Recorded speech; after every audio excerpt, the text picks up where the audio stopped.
Hello everybody, welcome to Developmental Psychology. I am Dr. Jessica Gomez.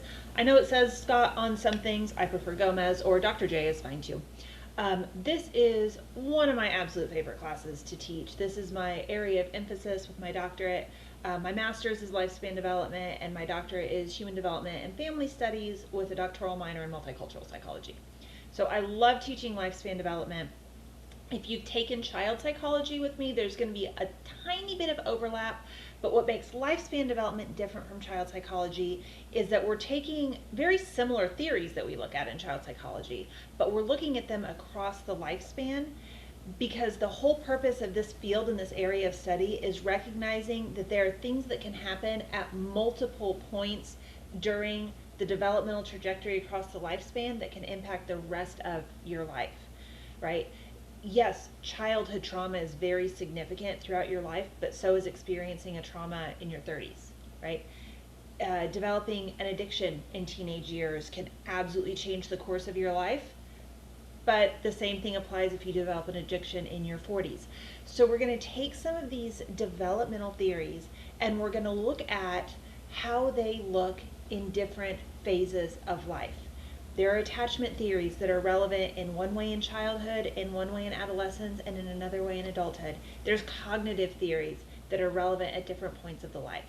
So we're going to take the way that this class is formatted is we're going to discuss a theory, and then we're going to discuss how that theory applies at different points in the life. There's two different ways to teach this class. One is that way, and then one is to do a section on infancy, toddlerhood, early childhood, late childhood, adolescence, and go through the life phases and then discuss different theories at different phases. I find it more cohesive to look at a theory or an area of theories like cognitive theories, intellectual theories, emotional theories, and within the same unit look at how those apply at different life phases. So that's how we're going to do this class. My classes are very predictable in how they're set up. There's not going to be any weekly surprises. You're always going to have a textbook reading. A lot of weeks there's lecture videos to clarify difficult concepts, things that maybe I think your textbook didn't explain totally clearly, interesting theories or facts that maybe that chapter of your textbook didn't cover. Those are required viewing. I don't make lectures because I like hearing myself talk. I'm trying to emulate how we would be doing this if we were meeting in an in-person class, right? I wouldn't just stand there and read your textbook to you. So I'm trying to mimic an in-person class as much as I can in how I do this course.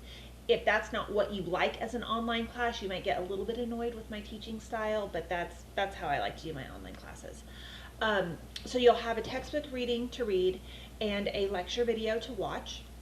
Now there are some weeks that we will cover more than one textbook chapter in the week, so make sure you pay attention to that on Canvas. You're always going to want to go to the modules page and see what the module for that week or those 2 weeks are if we're taking a topic and using 2 weeks to cover it.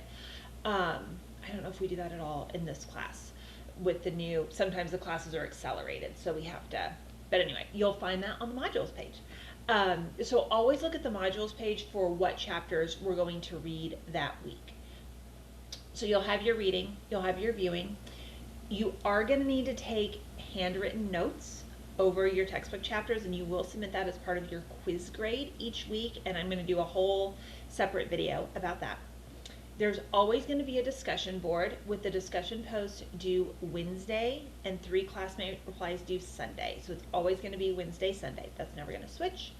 And then there's always going to be a quiz activity also due Sunday.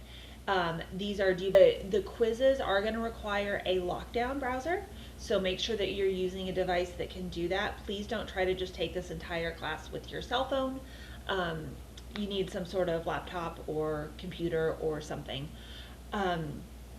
Let's see what else. The final project for this class, you are going to have a chance to apply the theories that we talk about to a fictional character of your choosing.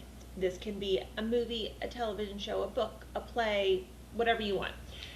So as we're going through these first few weeks of class, because you will have a character approval due pretty early on in the semester, but as we're going through these first few weeks of class, if something jumps out at you and you think, oh, that really reminds me of this movie I saw or this book I read, kind of keep a mental note of that, because that's the whole purpose of the final project. Is you're going to take this fictional character, you're going to talk about a theory we talked about in this class that it seems like they are a perfect example of this theory, and here's why. You're going to take a theory we talk about in this class and look at this character doesn't actually go along with what we would expect based on this theory, and here's why. And then you're going to talk about things in their lifespan developmental trajectory that are really facilitated for success. Like, here's the way this person was set up well, and here's what the research would say about it. And then you're going to look at something in their lifespan developmental trajectory that you can say they probably would have had a better outcome if this challenge had not been here, or this challenge presented a significant problem that they had to work through. And I leave this so open-ended because I want you to make the content of this class your own in terms of finding something you're interested in. If you're really interested in addiction studies, choose a character that has addiction and apply these theories through the lens of working with somebody with an addiction. If you're really interested in childhood trauma, child abuse, you are free to explore a character of that. If there's any other niche topic, incarceration, criminal behavior, adolescent delinquency, pick a character that goes along with your interest area and apply the theories in a way that acknowledges that. The characters are first come, first serve. So if there's one that you're just itching to do, make sure you submit that quickly. And I'm pretty open with what you do. My only restriction is if you do something that's very fantasy based, like I've had students do Marvel characters and Star Wars characters and things of that nature. If you're doing something that's very like fantasy, otherworldly based, just make sure you're tying the underlying concepts back to real world issues. For example, last semester I had a student do 11 from Stranger Things, and one of the what she used for the difficulty or the problem that impacted the character in a negative way was her childhood, right? Being taken from her mother as a newborn and put in this facility and had all these experiments run on her.